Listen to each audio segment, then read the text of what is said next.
কিনা।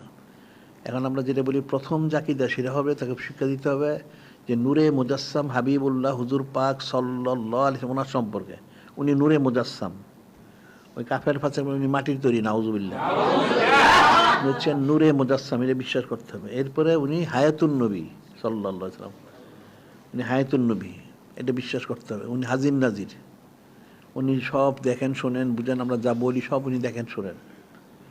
এরপর উনি হচ্ছে মুত্তালা এবং মুত্তালে, দুইটা। মুত্তালা অর্থাৎ আল্লাহ পাক তরফ থেকে সমস্ত প্রকার ইলিম কালাম যত নেয়ামত উনি প্রাপ্ত, সুবহানাল্লাহ।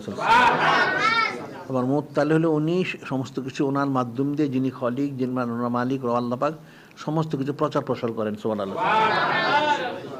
ইন্নামা আনা কাসিম আল্লাহ ইউতি, আল্লাহ পাক সমস্ত কিছু ওনাকে হাদিয়া মোবারক করেছেন আর উনি সমস্ত কিছু বন্টন করেন, সুবহানাল্লাহ। এটা বিশ্বাস করতে হবে। তাইলে এটার প্রথম আকীদা। এরপর বাকিগুলি আমাদের